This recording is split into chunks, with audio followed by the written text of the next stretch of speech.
Nossos cumprimentos a todos. Estamos iniciando o 10º episódio do podcast Vitrines. Nós gostaríamos de agradecer a todos vocês que nos acompanham através das redes sociais, do nosso canal no YouTube. Hoje teremos como entrevistado o Tenente Coronel Esaú de Lucena, comandante do 3º Batalhão de Polícia Militar de Patos. Gostaríamos de agradecer também a todos os nossos colaboradores, os quais serão mencionados pelo companheiro Ednei Soares, que também dá seus cumprimentos aos nossos ouvintes. Salve, salve Jefferson, salve, Tenente Coronel Esaú. Meu amigo Idelbrando sempre na técnica ali dando grau, deixando tudo em ordem aí pra gente fazer um programa aí organizado, para que as pessoas possam acompanhar. Dizer também que nós estamos no Facebook e em seguida, após o programa ser postado nas redes sociais, a gente também faz os cortes e coloca no nosso Instagram. E disponibilizamos também os cortes para que, no caso, o Tenente, o Jefferson também no PB Society, a gente também compartilha nessas redes. Então, assim, se você não conseguir assistir agora, você pode ir lá no nosso canal e em seguida você acompanha toda a entrevista que a gente inicia agora, né? Logo após a gente divulgar os nossos apoiadores, e dobrando, prepara aí o vídeo a gente agora está com o vídeo dos anunciantes, dos apoios, para evitar da gente estar falando aquela correria. Então, solta aí, dobrando, dos nossos apoiadores, e em seguida a gente começa aqui o nosso bate-papo com o Tenente Coronel Esaú.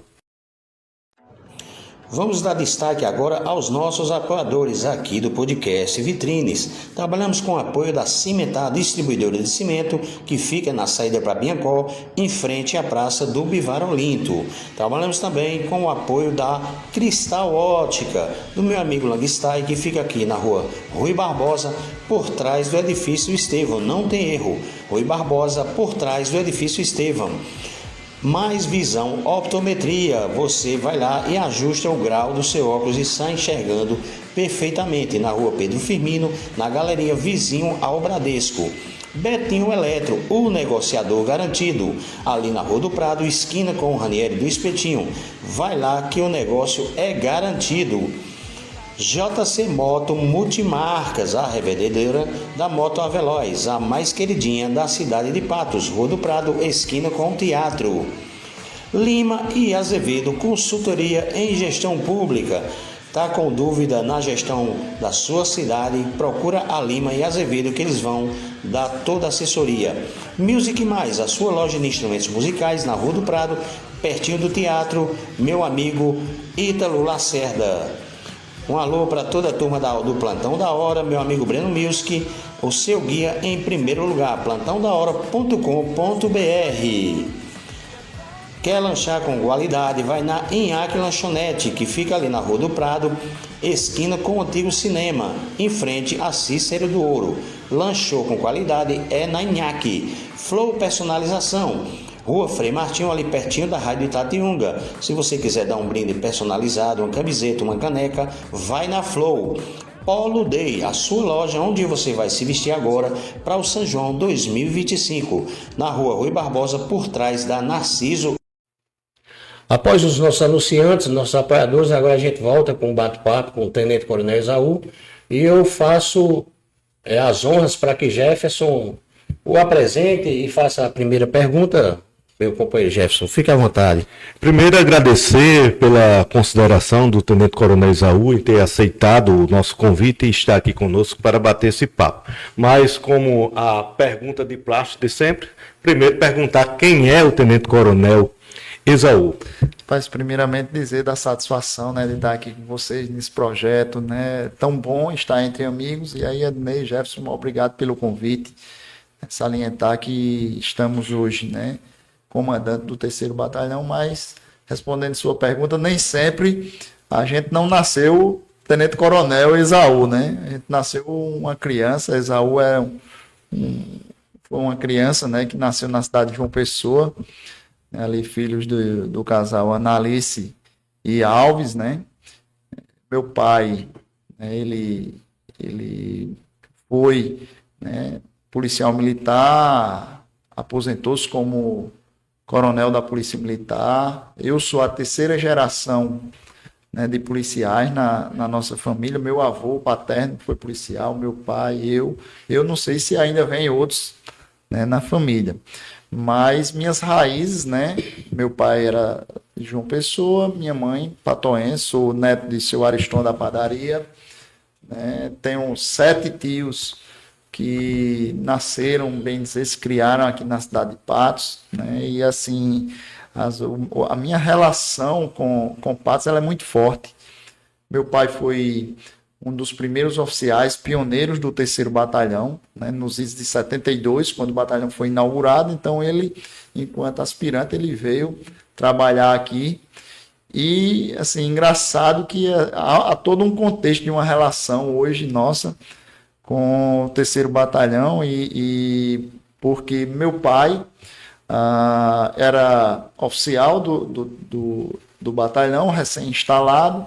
Naquela época, muitos policiais, eles faziam o que a gente chama do Mobral, porque não sabia ler direito nem escrever, e minha mãe foi convidada para ser professora do Mobral lá do 3º Batalhão. E lá, meu pai a conheceu e tudo, e estabeleceram um relacionamento, mais tarde se casaram. E anos depois, né, eu nasci na década de 80, né, sou de 80. E aí, quando a gente passou a morar na capital do estado, e depois ele foi convidado para ser subcomandante, aqui na época do então Major Uchoa. E eu corri ali naquele pátio enquanto criança, né, dentro desse 3º Batalhão, e hoje eu tenho uma grata satisfação de ser o comandante, né, ter toda uma relação, né, institucional e também familiar, porque me lembro muito bem que foi a primeira unidade, depois que eu me formei no CFO, né? Foi a primeira unidade que eu servi na Polícia Militar. E é engraçado, Jefferson, porque eu cheguei certa feita, aí o policial olhou assim meu nome, e disse Esaú, e ele já era antigão, né?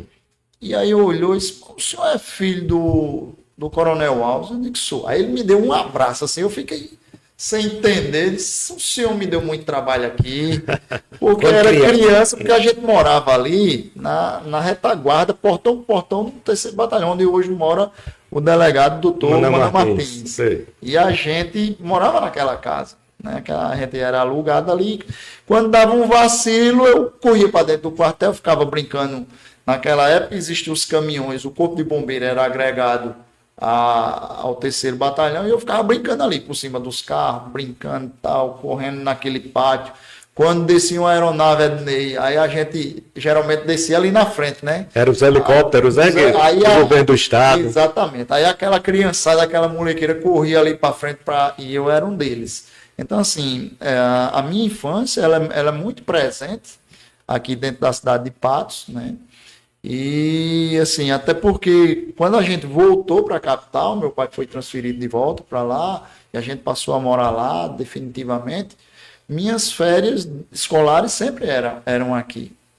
E o meu encantamento pela Polícia Militar, ele é desde do berço, né? Desde sempre. O meu pai nesse contexto, mas o que mais me encantava, sinceramente, era quando a banda de música ela começava a ensaiar para o 7 de setembro, aí ela descia do 3º Batalhão, vinha na Praça do Jardim Queiroz, arrodeava a praça e voltava, marchando, né? E eu via aquilo e eu saía correndo atrás, né? Até, assim, era um encantamento. Até hoje eu digo aos meus homens da banda do 3º Batalhão que o que encanta e inspira hoje na Polícia Militar ainda é a banda de música. Então, imagina um 7 de setembro a gente descer ali sem a banda. Não existe, não tem. Então, as crianças, tudo. Então, muito do que a gente se inspira hoje, muitos policiais são hoje policiais por conta desse fator, né? Então, o Tenente Coronel Esaú foi essa criança, né? E morou na capital, mas tinha suas raízes aqui no sertão paraibano, na cidade de Patos, que é uma cidade que eu aprendi a amar.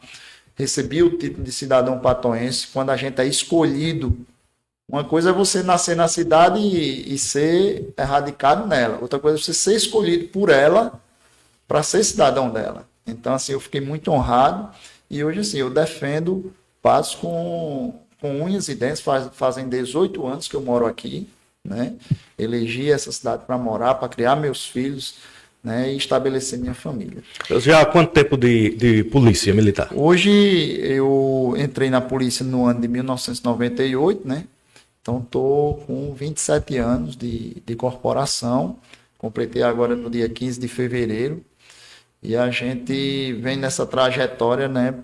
Parece que foi ontem, o dia que eu recebi o resultado do vestibular e disse a meu pai, né? Eu sou formado, sou bacharel em Direito também, e quando na época eu passei na Unip primeiro, né? Saiu o primeiro resultado da Unip, e eu, pai, eu passei no curso de Direito. Ah, meu filho, meus parabéns, tal, eu fico feliz. Mas quando eu disse a ele que passei no CFO, porque eu fiz a inscrição do CFO escondido dele, eu não disse que tinha feito a inscrição do CFO. Talvez ele tenha tomado conhecimento, porque na Polícia Militar alguém deve ter dito a ele, né? Mas quando eu disse do resultado, que passei, pai, eu passei no CFO. Aí foi aquele abraço que o cabo levanta o filho do chão, né?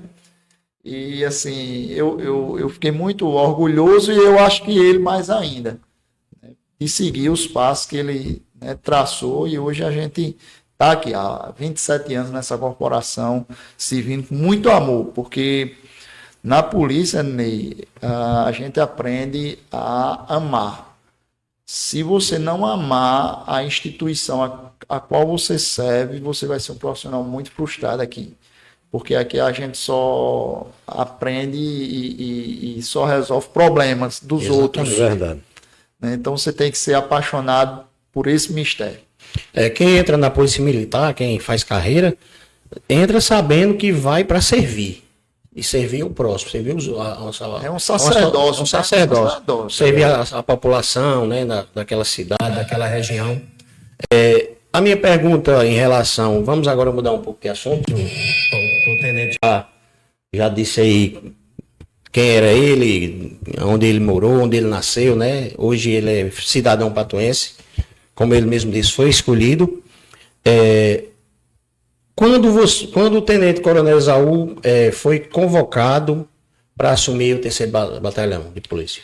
Olha, Ney, assim, eu comecei a servir no 3º Batalhão, eu me casei, né, com a patoense, e aí, enquanto tenente nos idos de 2006, a gente casou, e eu digo, quem casa quer casa. E eu morava na capital, ela estudava lá, e aí a gente resolveu fixar o nosso domicílio aqui na cidade de Patos, porque ela era daqui, passou no concurso aqui em Patos, e eu pedi a transferência para cá.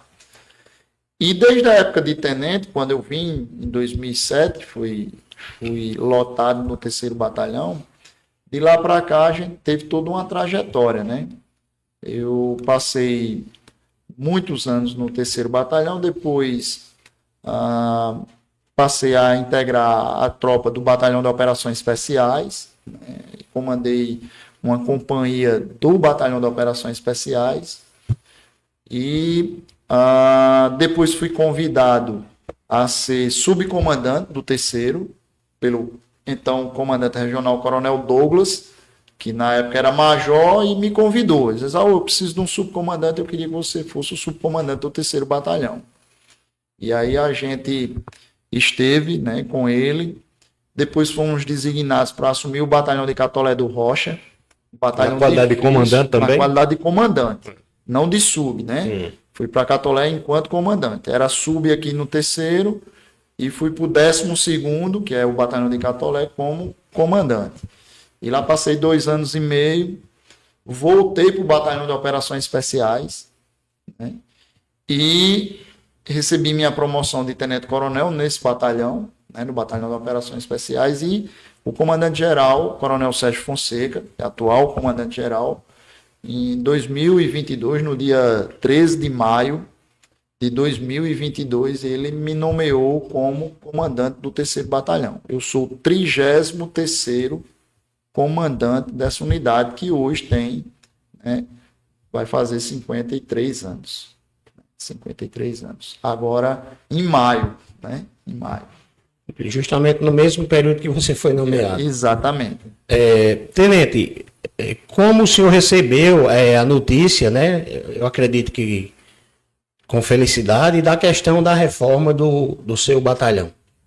Eu sempre, assim, como eu fui um oficial nascido e criado dentro do 3º Batalhão, literalmente, né? Porque a gente sabe que ali, aquele prédio foi construído para ser uma escola. Uma escola. Né? A estrutura é para ser uma escola. E eu conversava com o Capitão Carlos, né? Muito conhecido aqui dentro da cidade de Patos. O Capitão Carlos era sargento na época e ele conta muito bem essa história do 3º Batalhão, que o governador Hernando Sato chegou e disse, não, eu preciso instalar um batalhão em Patos e não vai ser mais uma escola, não, vai ser o batalhão da polícia. E aí transferiu todo o contingente ali para dentro. E assim, eu era capitão e eu dizia, eu já nutria esse sonho, né? Esse anseio de ser comandante dessa unidade. É a maior unidade do sertão paraibano. E em área territorial é a maior área, né, geoadministrativa. São 21 municípios que a gente toma de conta do estado da Paraíba. Então, o 3º Batalhão é o maior batalhão em área territorial do estado da Paraíba. Em que pese ter o 1º Batalhão lá na capital, que é o batalhão, né, que toma de conta da Grande João Pessoa, que é a mais populoso, tudo é um batalhão, é o primeiro, né? Mas o 3º, ele é um batalhão estratégico, é um batalhão grande, é o maior batalhão do sertão. Todos os demais aqui, eles vieram daqui. Então, você receber, né? Eu nutri esse sonho, eu disse, um dia quando eu for, Jefferson disse, um dia quando eu for comandante do 3º Batalhão, eu era capitão, a gente já tinha deficiência logística. Eu quero pelo menos trocar o telhado desse batalhão, que já está precisando, já tem muita goteira. E aí, quando você chega ao comando e a gente começa a elaborar um projeto, né, de comando, e junto com nós temos hoje cerca de 28 oficiais, né, o 3º Batalhão, e junto com esses oficiais a gente montar o planejamento estratégico da unidade, né, para uma gestão de comando de 2 anos. Eu montei esse projeto para gerir 2 anos. E dentro dessa premissa surgiu esse anseio de dizer, nós precisamos reformar o batalhão e sensibilizar as autoridades. Começar a sensibilizar, primeiro, o comandante-geral e dizer assim, comandante, o 3º Batalhão é uma unidade importante e está precisando de uma reforma. Aí depois o sonho se ampliou, de que tal a gente construir um batalhão novo?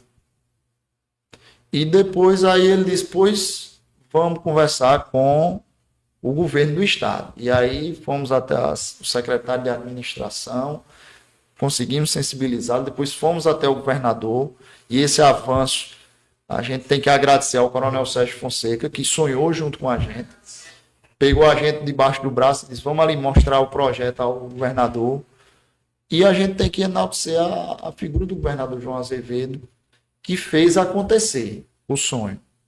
E hoje eu acredito, eu falava ainda agora, quando eu estava vindo para cá, conversava com a engenheira responsável pela obra, a doutora Roberta, da Suplan, e ela me dizia assim, coronel, eu acredito que o batalhão, a gente inaugura ele no final de junho de 2025 ou início de julho. Então, assim, é um sonho você receber algo completamente novo, moderno, adaptado à nossa necessidade, feito para ser um batalhão, porque eu até brinco, né? Muitas vezes a polícia militar, ela, desculpa a brincadeira, ela só perde para o MST em termos de invasão, porque assim, a maioria dos quartéis que a gente ocupa, muitas vezes eles já eram uma escola, era uma creche, era uma unidade de um outro órgão, e a gente vai adaptando. Mas a gestão João Azevedo, né, do governador João Azevedo, Coronel Sérgio Fonseca, secretário Jean Nunes, eu acho que vocês têm, nós somos de uma geração que a gente vê executar uma escola, construir um hospital, mas construir quartel... É um fato inédito, né? Assim, é coisa que a gente não está habituado a ver. Justamente, não está acostumado. E a gente realiza isso, esse sonho, então assim, é uma satisfação muito grande. Nós estamos muito orgulhosos com isso, né? Então toda a tropa ela está se sentindo muito abraçada. Comandante, pelo que o senhor falou aí, a obra está dentro do cronograma estabelecido.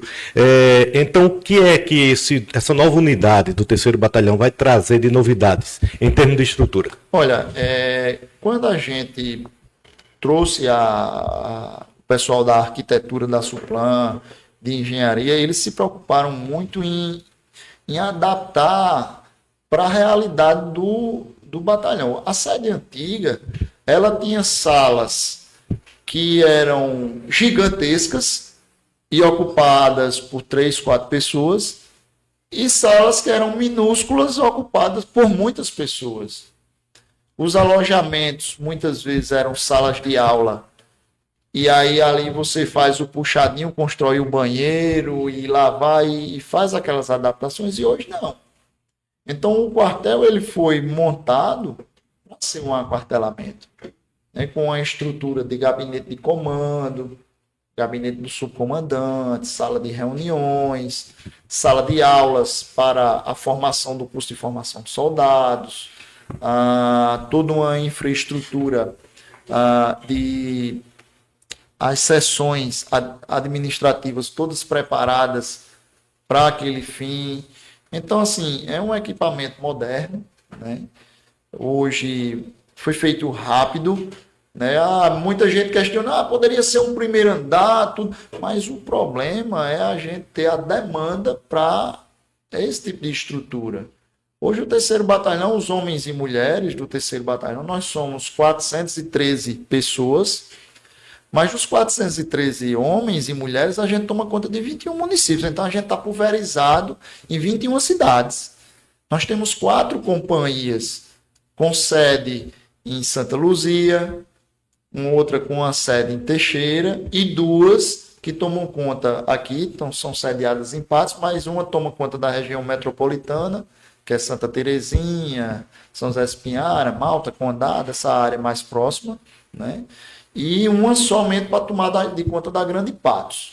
Então, esse povoamento, o que é que acontece? Você chegar agora no quartel do 3º Batalhão, cadê as viaturas? Porque as viaturas nós temos aí, né, quase 50 viaturas, né, lançadas diuturnamente nas ruas, e essas viaturas elas não ficam dentro do quartel, elas ficam rondando. Então, tudo isso foi pensado, porque não adianta a gente fazer uma mega estrutura para ela ser subutilizada. Isso aí vai gerar ônus para, né, o erário público, e a gente, né, tendo amanhã ou depois a dificuldade para manutenir uma obra muito grande, um quartel muito grande. Ednei, eu quando trabalhava na Rádio Itatiunga, eu fazia o plantão policial na época direto do batalhão. Todo dia de manhã cedinho eu ia lá para o setor de comunicação do batalhão, fazia ao vivo de lá, né? Entrava com flash ao vivo com as ocorrências policiais.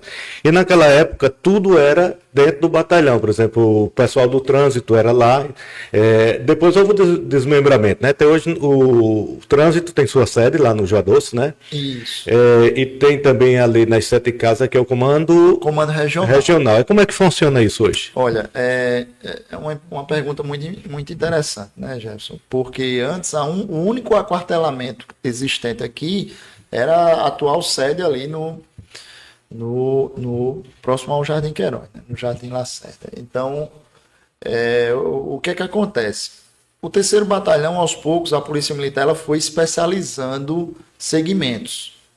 Tropa de choque saiu de dentro do 3º Batalhão, selecionaram homens, montou-se um segmento da 6ª Companhia do Batalhão de Choque. O Batalhão de Trânsito, aí desmembrou parcela do efetivo, designou para ser especialista em trânsito. O Rotan, que é as rondas ostensivas com apoio de motocicletas, né? Então, da mesma forma. E aí foram fatiando esses segmentos especializados. A Polícia Ambiental também, né? Polícia Ambiental. Né? Isso, a Companhia Ambiental. Então, todos esses que fica segmentos... lá no Noé Trajano. Não é Trajano. Então, o que acontece? Em 2012, né, a nova lei de organização da Polícia Militar, ela instituiu o Comando Regional 2 porque ela divide o estado da Paraíba em 4 regiões. Região metropolitana, região da Borborema, né? Regional do Sertão, e a terceira e a quarta regional é ali que toma conta da região de Guarabira, ali, aquela área ali. Então, o que é que acontece? O Comando Regional 2, ele hoje comanda as 6 unidades operacionais do Alto Sertão Paraibano. Do Junco do Seridó à Cachoeira dos Índios, o Comando Regional ele atua nessas, acho que são 91 municípios, 91, salvo engano. Eu não tenho esse dado preciso. Mas são 6 batalhões: Patos, Catolé do Rocha, Souza, Cajazeiras, Itaporanga e Princesa Isabel. Então, o Comando Regional ele sai de dentro do 3º Batalhão, é descentralizado, sob o comando de um coronel de último posto, né? E que comanda os comandantes de batalhões, assim como eu. Hoje eu comando o 3º Batalhão. Lá em Souza, o Major Feitosa. Em Cajazeiras, o Tenente Coronel Rômulo, que foi ex-comandante aqui do 3º Batalhão, né? Rômulo hoje comanda... Rômulo, que é irmão de Douglas. Né? Exatamente. E hoje o Coronel Douglas, que foi comandante do 3º, hoje ocupa a posição de comandante regional, né? Acima de todos nós aqui, as 6 unidades sertanejas e as unidades especializadas. Então, muitas vezes, quando a gente vai para um evento como o São João, né, então são mobilizados homens das subunidades especializadas, trânsito, a gente até a cavalaria a gente consegue trazer. Ano passado a gente trouxe a cavalaria, né? E todo esse aporte ele é provido pelo comando regional através de uma interlocução com o nosso comandante geral. Então, é o comandante geral, o subcomandante geral e os comandantes regionais. Abaixo dele vem os comandantes de batalhões. Então, toda essa infraestrutura hoje, nós temos um quartel do comando regional aqui em Patos, fica nas 7 casas. Inclusive, ele está de mudança, porque ele agora, a polícia está alocando um novo equipamento, né, ali por trás do antigo Comprão, vizinho à Coroa, né, onde era aquele prédio do Rápido Figueiredo. Então ele foi todo adaptado para hoje servir como a sede do novo comando regional. Vai ficar ali entre o Detran e o antigo. Exatamente, naquele ínter. Então, nas 7 casas deve permanecer o Rotan e o Choque. O comando regional, que é uma unidade meramente administrativa, ela deve partir ali para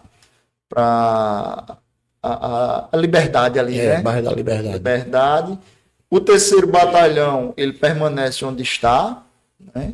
Permanece onde está. E ainda temos o aquartelamento do trânsito, que fica ali no Joá Doce, e o da Companhia Ambiental, que fica no Noé Trajano. Comandante, hoje a gente falando de polícia militar, eu sou um pouco mais velho do que o comandante, eu sou de 76, e eu já convivo dentro da política já há alguns anos, e a gente sabe que alguns governos atrás, a polícia militar tinha um déficit muito grande de estrutura. A gente escutou muitas histórias que viaturas eram empurradas sem combustível, que o policial militar não tinha arma compatível para enfrentar a criminalidade, porque à época já os bandidos já usavam pistolas e a polícia militar usava 38. E a gente sabe que no início essa mudança começou no governo de Ricardo Coutinho. A gente acompanha a política e a gente sabe que lá começaram-se a adquirir mais armas, equipamentos melhores para a polícia militar. E então eu acredito que o senhor tenha almejado essa melhora, né? O senhor deve ter passado a crise, né, de equipamentos, de estrutura, e hoje o senhor vem a polícia militar com outros olhos. Olha, são 27 anos, né? Eu sou quando eu entrei na corporação, a gente entrou naquela era dos gol bola, né? Eram os golzinhos, 2 portas. Imagine você desembarcar de um tiroteio no banco de trás de um carro de 2 portas, né? Então às vezes o comandante, quando era um cara mais robusto, né, meio gordinho, se ele demorasse a sair, desembarcar, a guarnição estava frita, né, digamos assim. E a gente já chegou no final, né, a gente acompanhou os Santanas, aí é toda uma geração de... eu me lembro muito bem que o colete à prova de balas, a gente chegava, usava ele, aí chegava na reserva de armamento, aí Jefferson ia assumir o serviço, aí eu tirava o meu colete aqui, desarmava ele lá na reserva, entregava ele lá ao almoxarifado.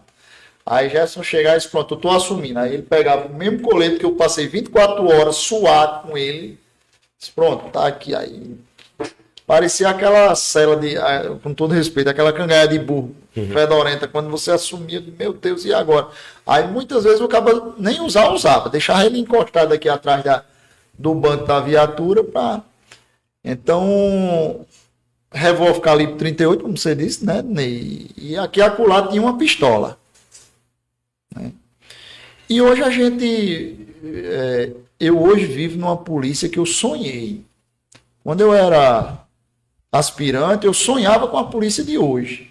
Uma polícia que você vai para uma operação, você levanta um drone térmico, né, e vê quantas pessoas estão transitando ali dentro daquela imediação que você vai fazer a abordagem.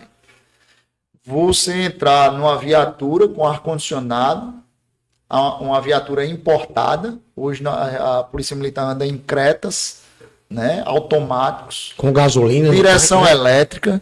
Com gasolina. Uma vez eu levei uma chamada de um comandante aqui, quando eu era tenente, e esse fato é até interessante, porque eu comecei a rodar, né, fazendo uma blitz, fazendo as visitações aos destacamentos aqui, né?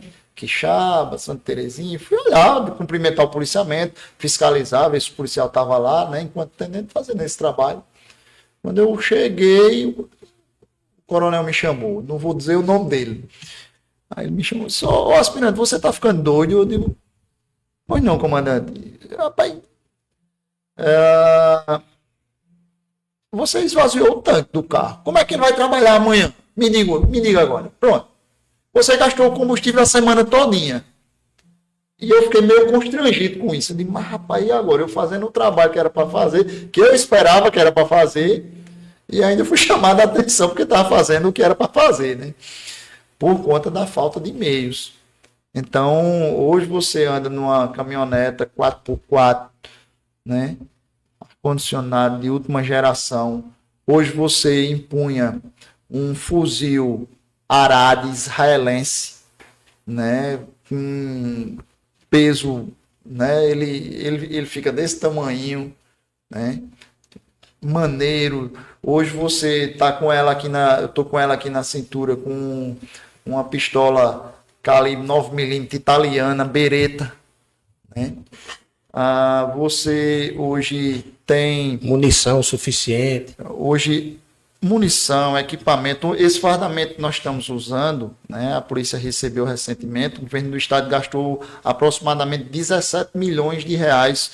E isso aqui não é uma roupa, isso aqui é um EPI. Então, muitas vezes, se eu pegar a água aqui e derramar aqui nele, ele é hidrorrepelente, né? Então, às vezes, o policial tem contato com sangue, alguma coisa, aqui ele não vai ter contato com a pele do policial. Ele tem uma malha aqui que ela absorve na época do frio, ela mantém o seu calor, na época que está quente, ela libera, fica mais frio, né? Então, um uniforme adequado. Nós estamos recebendo, a Polícia Militar está executando em obras ao longo do estado da Paraíba mais de 60 milhões de reais em quartéis, em reestruturação, em reformas de unidades policiais. Então, isso são avanços que demonstram o gesto, né, da atenção do comandante-geral, que tem feito uma gestão maravilhosa, né?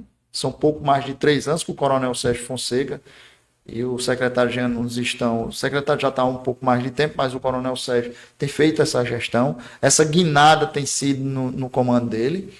Mas isso não seria possível se o governador também não tivesse essa inclinação de ouvir as demandas do comandante.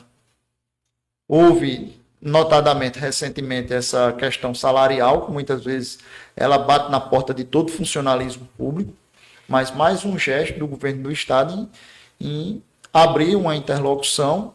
E é óbvio que entre o ideal e o real, eu era aluno, né? E aí um tenente instrutor meu disse, olha, meu amigo, e chegou para a turma e disse, entre o ideal e o real sempre vai existir um abismo. Nunca vocês vão conseguir transpor o abismo do real para o ideal. É tanto que hoje, por exemplo, se o cara anda de Mercedes, ele acha que ali, né, é o real, mas o ideal para ele seria andar de Ferrari, de Lamborghini, né? Então, quando ele vai se aproximando do ideal, o ideal dá um salto lá para frente e a gente... Então, assim, as questões salariais são assim também. Então, a gente hoje tem recebido alguns gestos do governo do Estado, né, que ainda não é o ideal, mas é o real, é o que se pode ser oferecido. A gente olha para a Polícia Militar da Paraíba hoje e sente orgulho de estar nela, porque somos a polícia ranqueada aqui no Norte-Nordeste como a melhor polícia do Norte-Nordeste. Em termos de segurança pública, o Estado da Paraíba hoje.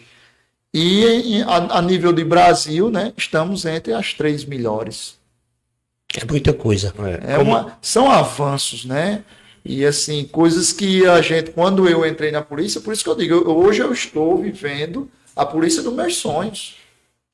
E sonhar isso aí, imagina, você tá aqui, tripular um helicóptero, uma aeronave, né, para ir desmantelar uma quadrilha que está a 300 quilômetros de distância de você e em menos de 1 hora você está no local da ocorrência, que é o que acontece com o nosso grupamento de operações especiais, o GAT, né? Ele tripula lá na capital e daqui a pouco está aqui.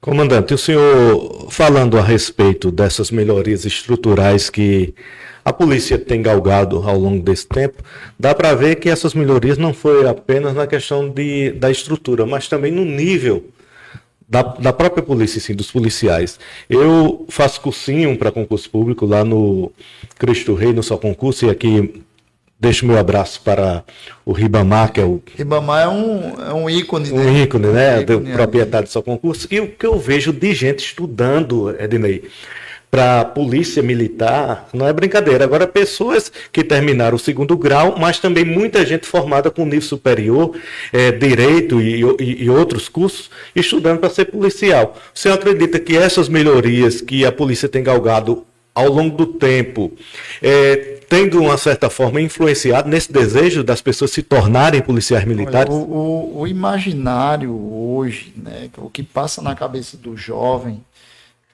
é que assim, é a busca por uma estabilidade. E quando essa estabilidade ela vem agregada a um sonho de infância, porque muitas vezes, é como eu disse, não adianta vir só atrás de um emprego, porque você vai, muitas vezes o concurseiro ele vai passar no concurso na Polícia Militar, mas quando ele começar a experimentar o sabor ou dissabor do atendimento de uma ocorrência, né, onde ao invés de você ser recebido com um bom dia, você é recebido a tiro, então você ou é vocacionado ou você vai como diz o filme Tropa de Elite, vai pedir para sair.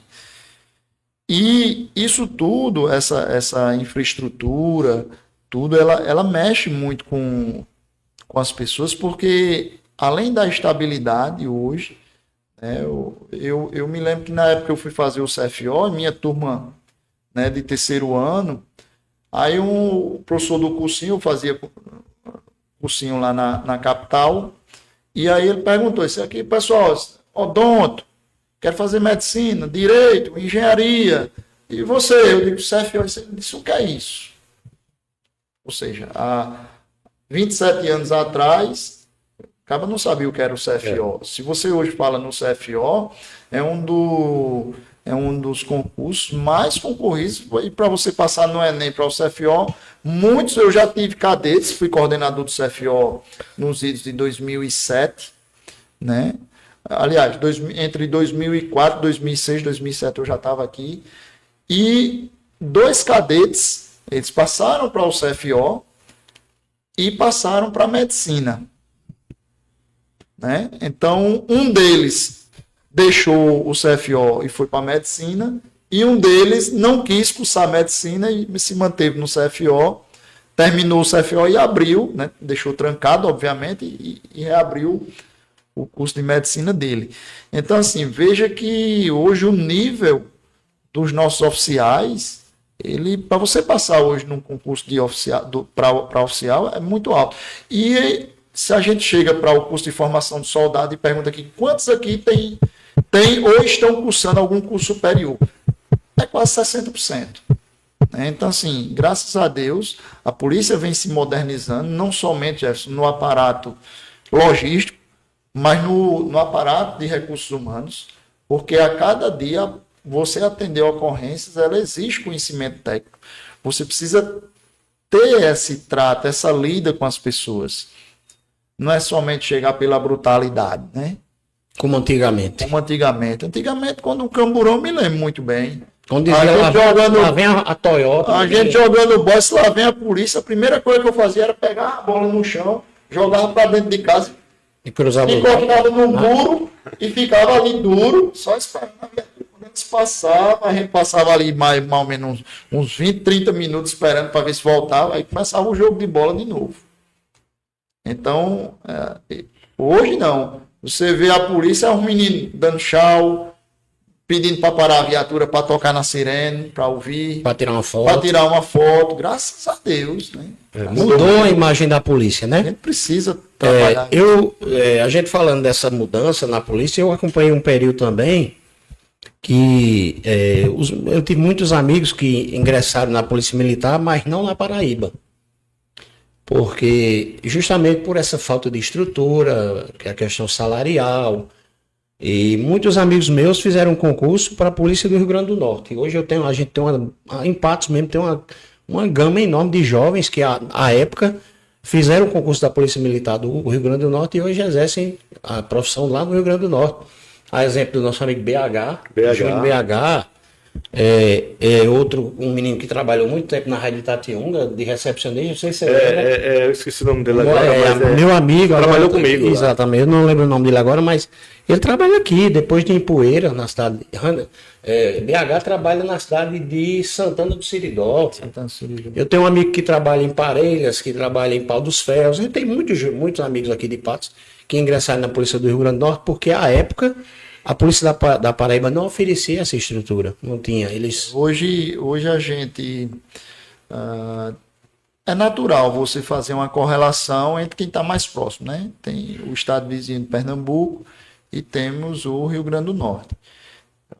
É nítido hoje os avanços, né? Que a Polícia Militar da Paraíba ela se encontra. Então, assim, a gente vê esse termômetro no CFO porque a gente recebe cadetes de outras instituições para vir cursar aqui. Eles pedem a vaga para... Então, você não vai pedir para uma polícia menor do que a sua para botar um cara para formar ele lá, né? Mas é muito nítido isso. Agora, hoje, né, existe muito essa controvérsia do salário, se compara, né?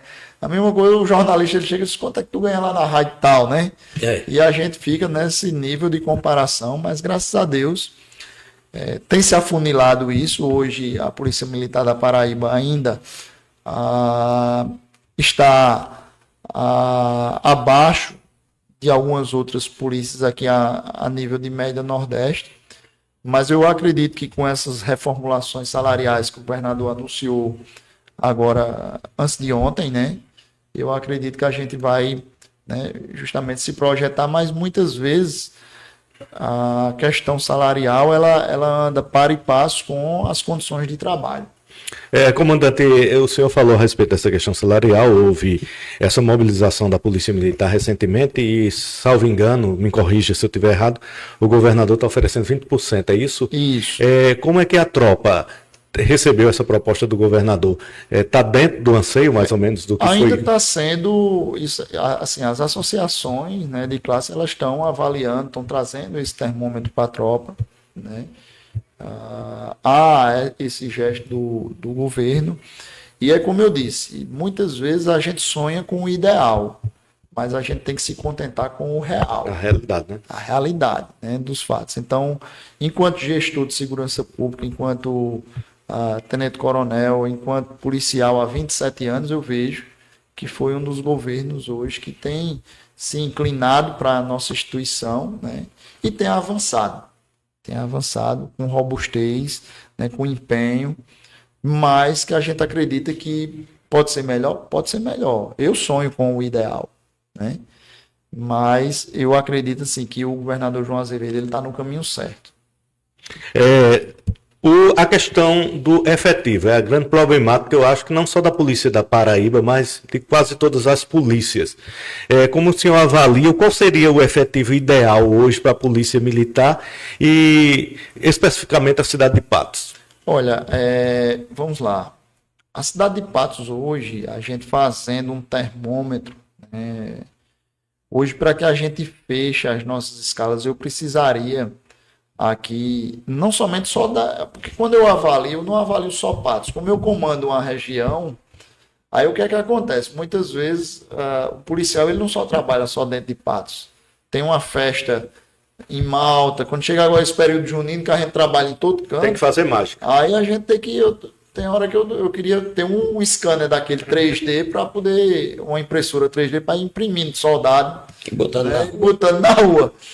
Mas a Polícia Militar hoje ela tem pouco mais de 9.500 homens, né? Se aproximando dos 10.000 homens. Isso a nível né? de Estado. De Estado. Do terceiro BPM. O terceiro batalhão hoje ele tem aproximadamente 413, tudo. Quando eu tiro daí férias, licenças, atestados médicos, tudo, então eu perco numa ordem aí de 10% desse efetivo, né?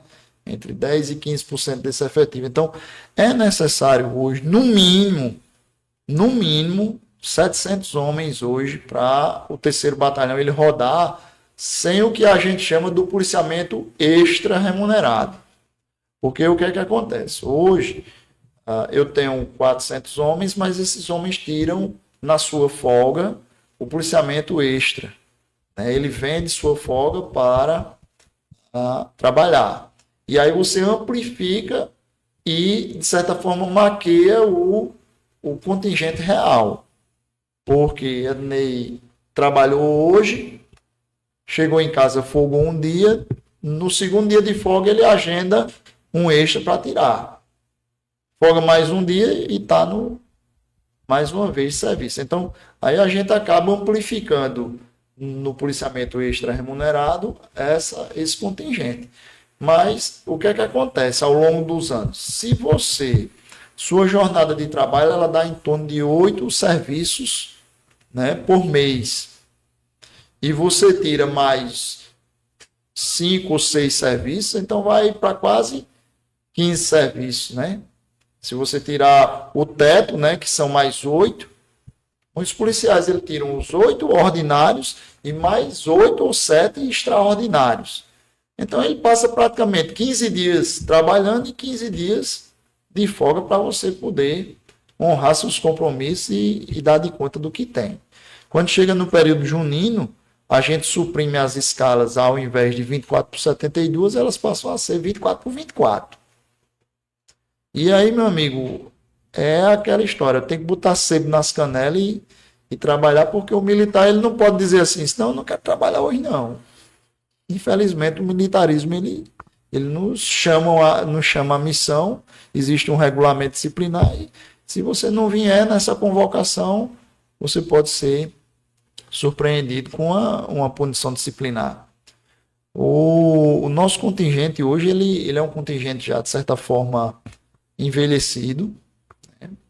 A maioria, se você traçar uma linha, né, a maioria dos policiais já estão acima dos 40 anos de idade, né, aqui do terceiro batalhão, estou falando da realidade do terceiro, né, e que precisa de uma renovação. É bem verdade, nós estamos com 120 homens no curso de formação em Souza, prestes, né, a serem formados e dar essa revitalizada, mas é necessário outros concursos, né? O governador ele tem essa consciência, mas aquela história, eu não posso pagar de uma vez uma dívida que foi construída ao longo de tantos anos, né? Exatamente. E de outros governos. Mudando um pouco o assunto, o senhor falou aí de festas. Os números A gente recentemente acabamos de passar por um evento que é o Carnaval. E os números do Carnaval em relação a ocorrências, comparado ao ano passado, ano de 2023, no 2024, como é que tá esses números? Olha, Ney, o Carnaval de Patos, ele é um carnaval muito tranquilo. Né? Tranquilo, porque assim, a gente não tem evento como Catolé do Rocha, como Cajazeiras, que são a nossa tradição em Patos, é o São João. Né? Então, assim, o Carnaval, ele nos trouxe um momento de calmaria, mas me chamou a atenção um episódio específico, né, acontecido no dia do bloco do Jatobá, onde um adolescente de 15 anos, de forma impetuosa, ao lado da viatura, esfaqueou um rapaz. Agora, Jefferson, foi do lado da viatura. Você veja o ímpeto. Astúcia. Né? Porque assim, é uma criança. 15 anos de idade é uma criança. E o camarada achou por bem, estava a viatura parada, não foi 5 metros da viatura, não. Né? E ele esfaqueou o rapaz, e ato contínuo foi apreendido, né? Obviamente.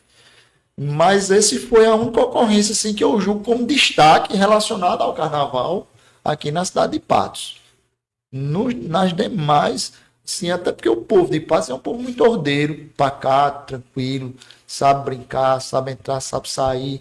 Nós tivemos um campeonato paraibano de futebol, recebemos equipes, torcidas, torcida do Campinense, do 13, do Souza, né? Vieram aqui, a gente teve todo um momento, e graças a Deus, o policiamento foi sem alterações, nada aconteceu. Tivemos o carnaval recentemente, graças a Deus, fora esse episódio.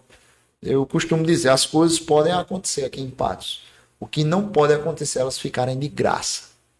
Então, hoje, a gente avalia o cenário de segurança pública aqui dentro da nossa cidade como um cenário de muita eficiência, de muita eficácia. Eu acho que o cidadão patoense, muitas vezes, ele pode temer uma coisa ou outra, porque nós hoje vivemos numa sociedade que não é só de Patos. Patos é uma cidade grande.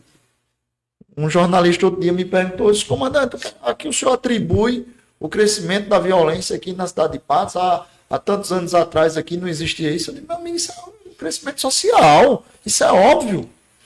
Né? Hoje, se a população cresce, com ela vem os problemas sociais. O progresso traz isso, né? Infelizmente isso. também, né? A gente sempre conversa, né, com os amigos que vêm participar do São João, e eles sempre comentam que a cidade de Patos é uma cidade muito segura, principalmente no âmbito do São João. A gente falando aqui de eventos, São João de Patos realmente já aconteceram alguns fatos lá dentro do terreiro do forró, que acredito que teve uma vez que um policial Acho que foi em 2000 puxou uma arma lá. Foi em 2008, um desses 2 Isso. anos aí aconteceu um episódio lá, né? E houve uma tentativa de homicídio. Na verdade, houve um homicídio dentro do terreiro do forró. Eu era tenente naquela época. Já lançado a programação do São João, o terceiro BPM também já está se organizando para o evento. Foi tão importante essa sua pergunta, né? A gente, tudo começa a ser construído com muita antecipação, né? A antecipação, ela precede o sucesso das operações, dos planejamentos. Então, no mesmo dia em que o São João foi lançado, né? No dia 13, agora recente, na tarde, a gente já sentou, eu, o Coronel Galvão, comandante do 4º Batalhão de Bombeiro, o diretor, né, de produção logística, Alexandre CTA, que está responsável pela infraestrutura, pela logística, da montagem do layout do São João, e ali a gente já passou a discutir, porque há uma previsão, né, a prefeitura ela está cogitando, ainda está em termos de análise, de mudar-se o layout da festa atual, para ampliação, né, do terreiro do forró, para que se comporte mais gente. Então, ato contínuo, a tiracolo, as forças de segurança, a Polícia Militar, o Corpo de Bombeiros já estão juntas, irmanadas, justamente fazendo as análises. Ó, é melhor, se for fazer isso, é importante verificar essa situação. Se aí isso acontecer, eu não quero dar nenhum spoiler, porque não me cabe, né, de como vai ser esse layout, até porque eu não sei se realmente vai haver tempo suficiente de se fazer. Isso aí é mais a carga da administração do Executivo Municipal. E aí a gente já está sentado, sim, planejando, se antecipando. Antes de ontem eu sentei, junto com toda a minha equipe, com a Associação das Quadrilhas Juninas de Patos, para a gente fazer uma reunião diagnóstica. O que foi que deu certo nas quadrilhas do ano passado? O que poderia ser melhorado? Não vamos dizer que deu errado, né? Mas o que é que pode ser melhorado? Então a gente já começou a fazer esses diagnósticos e com base nisso, já começamos sim, planejar, organizar. Então são várias reuniões, nós estamos há quase 2 meses ainda do São João, né? E daqui para lá ainda tem muita água para rolar e a gente tem sim construído, né, esse momento de planejamento, de antecipação. Comandante, saindo da esfera local para nacional, como o senhor tem visto esse debate nacional a respeito do uso de câmera por parte dos policiais em serviço? Aqui na Paraíba já há alguma discussão nesse sentido ou já foi implementado? E qual sua opinião? O senhor é contra ou a favor? Olha, eu acredito que o policial que trabalha de forma legal, ele não teme nada, certo? Hoje em dia, muitas vezes a população, ela concita, eu invoco até, assim, eu costumo dizer aos meus alunos lá no curso de formação, quando eu estou dando aula aos novos policiais, eu digo, olha, não esqueçam, né, que a sociedade é igual ao Augusto dos Anjos, né, quando ele escreve, a mão que afaga é a mesma que apedreja. Então, se a população muitas vezes ela concita você, rapaz, por que não deu uma mãozada nesse bicho? Por que não matou um vagabundo desse? Mas quando esse cara, um vagabundo desse, é o pai de alguém, é o irmão de alguém, você está entendendo? Não, a polícia foi truculenta, não era para fazer isso. É um trabalhador. É um trabalhador. É um pai de família. É um pai de família. Então, e às vezes nem é. Né? Eu costumo dizer que muitas vezes a polícia está para resolver o problema que... O problema não é do Tenente Coronel Esaú. O problema é de seu João com Dona Maria. É um problema social, da sociedade. Seu João entrou em atrito com Dona Maria lá, são casados e eu estou ali para atender uma ocorrência de violência doméstica. Não para fazer justiça em nome de Dona Maria ou de seu João. Eu estou para mediar. Então, enquanto eu agir de forma legal, prudente, né, eu sou a favor que haja, sim, monitoramento corporal, para que blinde muitas vezes a gente. Eu, muitas vezes, não foi nenhuma nem duas, o cara veio me peitar, você sabe com quem você está falando? Né? Essa frase todo policial já ouviu. É verdade. E isso vai inibir muito esse tipo de ação. E de condutas que vão além. Agora, sim, muitas vezes o policial movido... O policial é um ser humano, ele não é uma máquina. Então, ele é movido por emoções, por raiva, por sentimento de justiça. Então, muitas vezes, você é movido por esse sentimento, você pode cometer um excesso. Pode. Em algumas ocasiões... Quem nunca saiu das estribeiras? Eu já saí. Preciso dizer isso, né? Mas é necessário que a gente se policie, né? Que a gente tenha policiais melhores preparados. E respondendo sua outra pergunta, Jefferson, a Polícia Militar ela já entrou, da Paraíba, já entrou no processo de implantação, né, do monitoramento corporal. As câmeras estão sendo adquiridas, os treinamentos já iniciaram. Então, estão sendo formados multiplicadores que vão, né, instruir os policiais que vão utilizar as câmeras corporais. Então, é uma tendência nacional, né, muitas vezes, talvez pactuada pelos organismos de direitos humanos internacionais. Porque se você é uma instituição de segurança que não se alinha a esse fim, você deixa de receber recursos destinados para esse fim, né? Viaturas, próprio armamentos de baixa letalidade, né? Hoje, o que a gente chama de DCE, o dispositivo de controle elétrico, o famoso taser, a arma de choque, tudo são N equipamentos hoje que você precisa ter e são estimulados para que a gente diminua a incidência da letalidade nas intervenções policiais. Então, enquanto operador, eu operei muito tempo na tropa de choque, né? Fiz curso de operações de choque, fui à Polícia Militar do Estado vizinho de Pernambuco, lá na CIOSAC, fiz o curso da CIOSAC, né? Hoje existe um temor muito grande a essa fração de tropa pernambucana, né? Porque diz que é uma polícia muito letal, né? Mas quando se diz que ela é uma polícia letal é porque a incidência dos grupos criminosos que ela enfrenta são grupos extremamente violentos, né? Armados, então a gente precisa responder isso com altura. Então, só para lhe dizer que sou a favor sim, desde que seja dadas as condições necessárias para que o policial, tanto treinamento quanto de armamento, de equipamento, para que a gente possa estar dando as respostas à população que ela precisa e que ela merece. Hoje a gente acompanha na internet, nos telejornais, hoje quase todo evento onde a polícia está envolvida tem alguém com o celular filmando, ou seja, já estão sendo monitorados, querendo ou não. Sim, Ney, é uma coisa que se tornou natural. Eu, particularmente, sou um servidor público.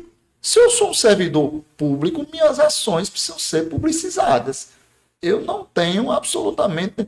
Na época das eleições, né, eu estava dialogando com um político, né, um candidato, que estava ali na iminência de cometer um crime eleitoral, e o pessoal da assessoria dele filmando, pessoal, vocês podem ficar tranquilos, podem filmar à vontade. Eu estou aqui enquanto agente público da lei e dando uma determinação legal ao senhor para que o senhor se exima de fazer, de praticar o que o senhor quer. Porque senão eu vou ter que lhe dar voz de prisão. E ou seja, as câmeras de assessoria dele estavam lhe ajudando. Pode ficar à vontade para me filmar. Eu não estou dando ordem absolutamente. Eu acho desnecessário quando um policial manda a pessoa parar de filmar. Né? Por que parar de filmar? Você não está fazendo seu trabalho? Não tá? Agora, eu já mandei parar de filmar. A gente estava numa cena de local de crime, Jefferson. Tava lá o cadáver. Outra situação. O cara, irmão, tentando, inclusive, violar o local. Eu digo, meu senhor, você está vendo a fita zebrada, não. Respeite pelo menos a dor da família que está ali. O cara perde, assim, às vezes, as pessoas querendo, perde a noção, entendeu, Ney? Então a gente precisa hoje ter essa dimensão. Até que ponto eu posso mostrar as coisas do cotidiano? Né? Então é isso.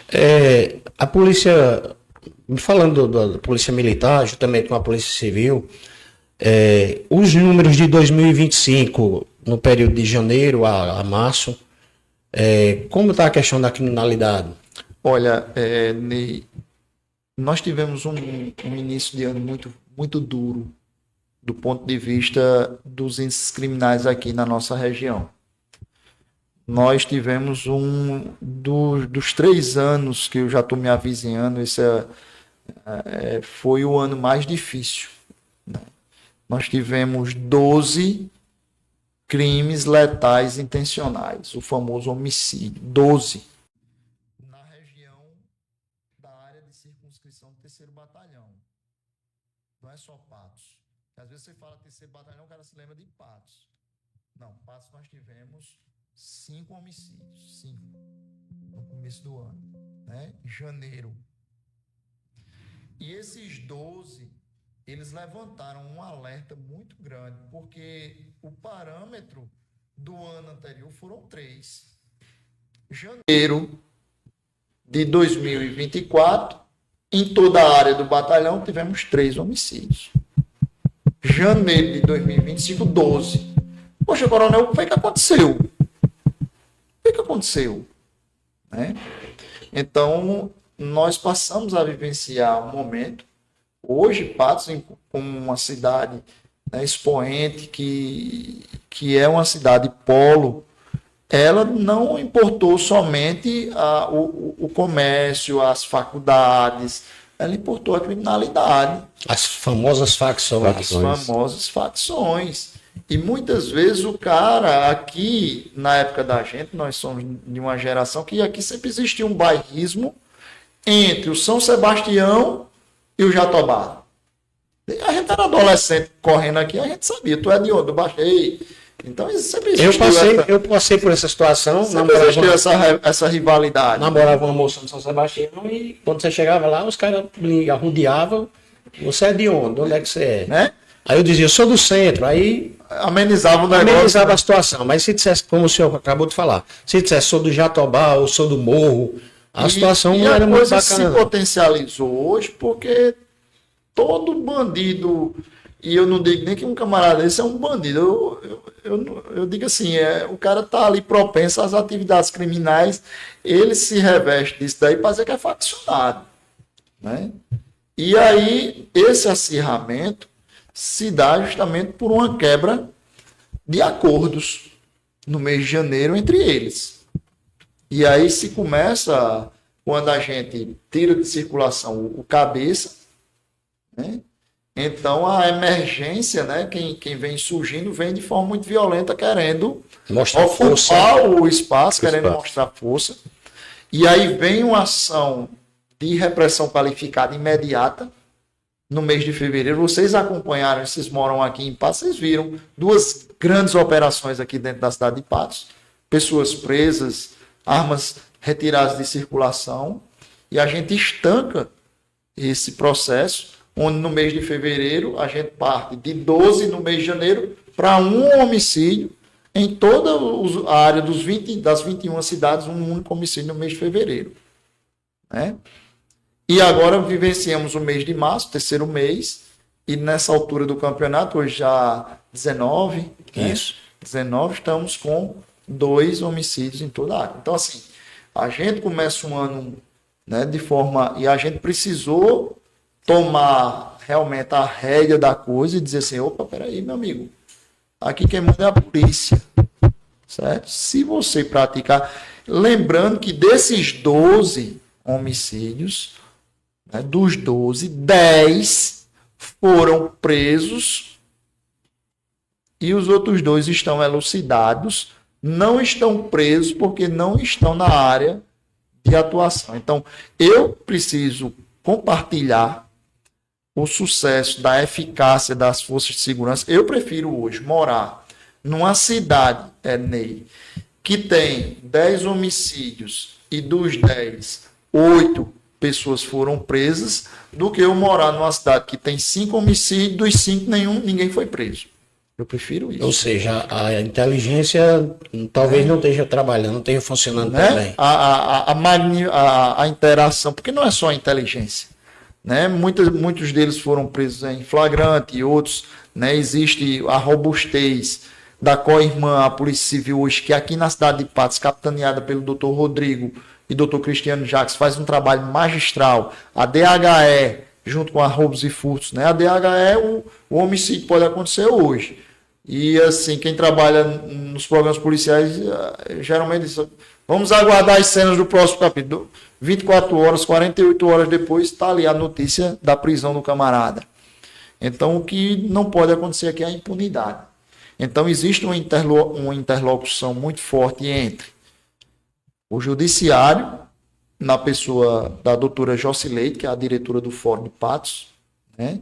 Doutora Isabela, que é um ícone, a juíza do Tribunal do Júri, ela é muito, né, parceira das forças policiais, uma integração praticamente de irmãos entre a Polícia Militar e a Polícia Civil, a gente se conversa diariamente, há uma relação muito amistosa de irmandade, e a tiracolo vem a PRF, né, a Polícia Federal e também os organismos municipais, a ST-Trans e a Guarda Municipal. Então a gente faz um trabalho de integração muito forte e o sucesso disso tudo se dá por conta, além de toda essa integração do aparelhamento tecnológico, que hoje a cidade de Patos ela é totalmente diferente das demais cidades do Sertão Paraibano, com um centro integrado de comando e controle. Um investimento de quase 100 milhões em tecnologia aqui para a cidade de Patos, o governo do estado. Então, hoje nós temos câmeras de monitoramento facial, né?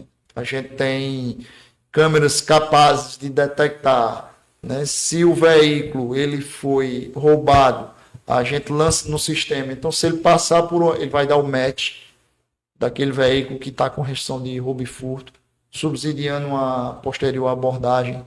Então, assim, todo o aparato tecnológico que existe aqui dentro dentro da cidade de Patos, aliado ao empenho das forças de segurança, e isso tudo tem trazido um momento. Começamos com dificuldade, mas conseguimos estabilizar e hoje a gente navega numa velocidade de cruzeiro aqui dentro da nossa região. Dinei, eu sempre digo que Patos é uma cidade privilegiada, até porque tem essa integração das forças de segurança, né? E Patos é uma cidade realmente muito tranquila. Eu sou natural de João Pessoa, mas moro aqui há muito tempo, mas recentemente eu tinha voltado para João Pessoa, passei 3 anos lá. E João Pessoa tem bairro lá que para você entrar, você tem que cumprir várias regras impostas pelo tráfico de drogas. Você tem que baixar o farol do carro, você tem que baixar os vidros, né? E ainda correndo o risco de sofrer um tiro, né? Em Patos, graças a Deus, ainda, pelo menos que eu saiba, não existe isso. Apesar de nós estarmos vendo a interiorização do crime organizado, as facções tomando conta naquela disputa por território, Patos ainda é muito tranquilo. Mas, por outro lado, a gente vê o trabalho incessante das forças de segurança, que prende gente todo dia. Por outro lado, aquela velha retórica de que a polícia prende e a justiça solta. Isso desanima um pouco o trabalho da polícia. O senhor acredita que as nossas leis estão um pouco caducas? Precisa ser revista para que isso não aconteça? O famoso enxuga-gelo? A gente, quando entra na instituição, eu costumo dizer que o combate é igual você torar o rabo da lagartixa, né? Você tora e ele cresce de novo. Ele cresce de novo. O que você não pode deixar é de torar, porque senão ele vai ficar de um tamanho tal que ele vai lhe atingir já já. Você não pode deixar de enxugar o gelo, porque aquela aguinha ela vai lhe molhar. Então tem que estar enxugando. Então é um trabalho continuado, né? É bem verdade que a legislação, muitas vezes, a culpa não é do judiciário. É do legislador. Né? É do legislador. E quem é que escolhe o legislador? É o povo. Somos nós. Então a gente precisa rever isso aí, né? Porque aquela história, existe um provérbio, né, popular que diz que tempos ruins produzem homens fortes. Homens fortes produzem tempos bons. Tempos bons produzem homens fracos. E homens fracos produzem tempos ruins. Ou seja, o ciclo ela vem. Então, o que é que a gente tem vivido hoje? São tempos ruins. Hoje, a gente cria, nós fomos criados aqui jogando bola, brincando de bila, peão no meio da rua. Porque naquela época se podia andar na rua sem vir um estuprador, sem vir um cara molestar um adolescente, uma criança. A gente não via. Maconha, cocaína, a gente só via de ouvir falar. Na época da gente era presente o quê? Fulano tomou uma lapada de cana. Chegava em casa, levava uma pizza. Se você bebeu, você é de menor. Pelo menos lá em casa, meu pai nunca permitia. Enquanto a gente era de menor, usar bebida. Hoje, se a gente avistar 2 cidadãos numa moto, a gente já fica preocupado. Aí hoje, vamos lá, né? A gramagem da maconha hoje foi, de certa forma, descriminalizada. Aí você com a piola de maconha desse tamanho, né? Mas porque isso aí é um cigarro e tal, sei. Mas e o vício? O quanto isso não vai onerar o SUS? O quanto isso não vai gerar... Hoje a gente anda muitas vezes no centro da cidade, a gente vê os pequenos furtos. A nossa cidade ainda ela é muito vilipendiada pelos pequenos furtos. O cara que chega aqui, outro dia o camarada chegou, arrombou um trailer daquele da rodoviária, e levou um pacote de salsicha e dois refrigerantes de 2 litros. O prejuízo que o rapaz teve de consertar o trailer dava para comprar N. Então você veja que são crimes de bagatela para subsidiar o consumo. É verdade. É o consumo. Roubam dentro de casa, roubam dentro da. Pai chega em casa, roubam um eletrodoméstico. Um eletrodoméstico, uma coisa, tira o dinheiro da carteira. Para manter o vício. E é isso onde a gente está. Essas leis mais flexíveis, elas trazem esses transtornos sociais. As famosas cracolândias começam. Ontem eu vinha transitando, ia deixar meu filho no jiu-jitsu, ali no centro da cidade, e uma moça completamente drogada, parando o trânsito, literalmente, ali na lateral do mercado. Né? E assim, e aí eu, enquanto policial, muitas vezes, esse não é um problema, é um problema da polícia, pode ser naquele instante, eu vou chegar ali, vou conter ela, vou levar para a delegacia, né, por desordem, e aí quando chega lá, ela vai assinar um tempo circunstanciado de ocorrência e vai voltar. Isso é um problema de saúde pública. E aí a gente, né, permeado de uma legislação que vai estar, né, justamente sendo permissiva e que traz todo um enxugar de gelo. Então é muito difícil hoje fazer atividade de segurança pública porque os problemas de segurança pública são problemas sociais. Problemas com educação. Você não resolve um problema de segurança pública sem educação, sem saúde. Então existe todo um sistema. E já, por exemplo, o cara que chega doente de uma crise renal, não é um problema de segurança pública, mas o cara que está drogado ali, viciado, ele vai ter que ir para um psicólogo, um psiquiatra, tomar medicação, tudo. Então envolve saúde pública. Então, problema de segurança muitas vezes não se resolve só com segurança. Né? A gente está chegando já aos instantes finais, a gente sempre faz um programa de 1h15, 1h20, a gente está chegando mais ou menos nesse horário. A gente, desde já, eu já agradeço a belíssima entrevista, porque assim, esclareceu muita coisa para a gente. Eu sempre digo a Jefferson, quando a gente traz as pessoas para cá, que a gente começa a conversar, tem muitas coisas que a gente não tinha nem conhecimento. Isso aqui é muito importante, não só para nós, mas para toda a sociedade que vai assistir, que vai compartilhar conosco.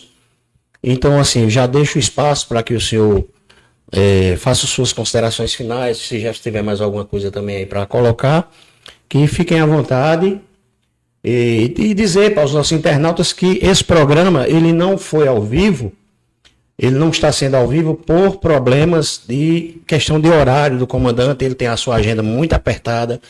Então, assim, nós conseguimos que ele viesse para a gente gravar, mas vai ser, a gente está postando ao vivo nos nossos canais, como sempre colocamos na sexta-feira. Então, assim, a partir da sexta, dia 21, vocês vão estar liberado aí o episódio para vocês assistirem. Belíssima entrevista, esclarecedora. E eu passo a palavra ao meu companheiro Jefferson. Eu me dou satisfeito e confesso até que quando você me disse que nós íamos entrevistar o comandante do batalhão, eu fiquei até um pouco preocupado porque nós não elaboramos uma pauta, nós não tivemos nenhuma conversa antecipada. Eu disse, o que é que eu vou perguntar a ele? Mas o papo foi tão gostoso, terminou fluindo de maneira tão leve, né, que eu me dou por satisfeito e agradeço mais uma vez a gentileza, a consideração do comandante ter prontamente aceitado o nosso convite e está aqui conosco. E deixo os espaços abertos para suas considerações finais. Antes que o senhor encerre, eu compartilho com você da mesma preocupação. Mas, quando a gente iniciou esse projeto, eu sempre disse a Jefferson, é uma coisa totalmente informal. Apesar de o senhor ser um oficial, estar aqui representando o seu... Mas o papo, quando a gente inicia perguntando quem é o Tenente Coronel Esaú, a gente já deixa o senhor bem à vontade. Para o senhor entender que a gente não vem para cá com aquela forma. A gente tem aqui para ter uma conversa. O senhor, eu senti o senhor muito à vontade. Você deixou, eu converso muito, viu? E a intenção, justamente, a intenção é essa mesmo. A gente está sendo muito elogiado pelas pessoas que assistem o episódio depois, porque dizem, rapaz, que bacana, a conversa bem fluiu bastante. Você deixou a pessoa muito à vontade. Aconteceu isso já com o doutor Maracajá, semana passada. aconteceu com o Betinho, aconteceu com todos que passaram aqui. A gente deixa as pessoas muito à vontade. Isa, que é uma menina que foi entrevistada por nós, uma empreendedora, ela dizia, eu vou, mas eu não sei o que falar quando chegar lá. E ela chegou aqui, ela deu um show, deu um show. Porque você vem para cá para falar a sua realidade. Quem é você, aonde você vive, como você vive. E eu acho que o importante é isso, a gente sair um pouco das formas, para a gente mostrar quem realmente somos. E isso tudo, assim, eu só queria agradecer, né, de forma muito carinhosa, de forma muito especial, de forma muito humilde, né, a todos os internautas que estão nos acompanhando, né, pedir desculpas por não ter sido ao vivo. Muitas vezes, assim, essa rotina da gente não é uma rotina. Quem sabe numa outra oportunidade. Não é uma rotina, porque às vezes a gente é chamado, a gente estava com um projeto de ser ao vivo, não foi, Jefferson? E aí acabou que eu tive que desmarcar por conta de um chamamento já de última hora. E eu fiquei com medo disso acontecer novamente. Eu digo, eu não posso faltar. Então, agradecer a cada um de vocês pelo esse trabalho belíssimo, por esse projeto tão importante. Né? Eu acho que o condão maior da gente trazer informação para as pessoas, isso faz toda a diferença. Né? E é por isso o motivo desse sucesso que vocês vêm. Desejar muito sucesso ainda maior, né, para vocês. Vocês vão alçar voos ainda mais altos. E a gente só precisa agradecer de forma especial a Deus. Amém. Ao autor da nossa fé. Né? A Ele toda a honra e toda a glória. Importa que Ele cresça, que a gente diminua, porque nós não somos absolutamente nada. Sem Ele. Então, o fato de hoje de a gente ter amanhecido vivo, respirando, né, então isso aí é graça, é favor imerecido. Então, eu louvo a Deus pela oportunidade de hoje estar comandando o 3º Batalhão, de estar sendo policial militar, de ser quem sou. Né? O Tenente Coronel Isaú, ele não é uma autoridade, não. A autoridade é Deus. Eu sou um servo, um servidor público. Né? A gente está aqui para servir. Então, agradecer a oportunidade, o espaço, a audiência, dizer que o 3º Batalhão continua de portas abertas, o compromisso sendo reiterado, né, de bem servir a essa população, a população que eu aprendi a amar, eu convivo, que eu, né, sou cidadão aqui dentro, que eu elegi para criar meus filhos, né, a cidade que eu moro. Então, tomar de conta do ponto de vista de segurança é um compromisso, né? Não somente meu. Queria aproveitar a oportunidade para mandar um abraço para toda essa tropa maravilhosa, Jefferson, heróis anônimos, mulheres que, né, homens e mulheres que se doam, porque os heróis não são aqueles de Hollywood ou da Marvel, não. Os heróis verdadeiros, eles andam, não é numa nave espacial, é dentro de um carro que tem uma luzinha vermelha ali em cima, né, que muitas vezes na hora do seu aperreio você não acende o bate-sinal, não, você liga para o 190. É verdade. Então, esses realmente são heróis, né, que se devotam, que se doam, muitas vezes, né, sem muitas vezes saber qual é o problema que está ali por vir, mas que vai lá tentar ajudar as pessoas. Então, muito obrigado por essa oportunidade. Né? Eu queria deixar para reflexão o Salmo 127. Se o Senhor não edificar a casa, se o Senhor não guardar a casa, em vão vigia a sentinela. Nós não somos ninguém sem a presença do Altíssimo. Muito obrigado pela oportunidade. Polícia forte, sociedade segura. Obrigado. Pois é, chegamos ao final da 10ª edição do podcast Vitrines, hoje com a excelente entrevista com o comandante do 3º Batalhão da Polícia Militar de Patos, Tenente Coronel Esaú Lucena. Nós gostaríamos de agradecer a todos que nos acompanharam e pedir para que vocês que nos assistem, dê o like, compartilhe e inscreva-se em nosso canal, que é o Vitrine Patos, @Vitrine Patos, Vitrines com 2S, e compartilhe e participe das nossas redes sociais. Agradecer também a todos os nossos apoiadores e também ao meu companheiro de bancada, o Ednei Soares. Tchau, até a próxima.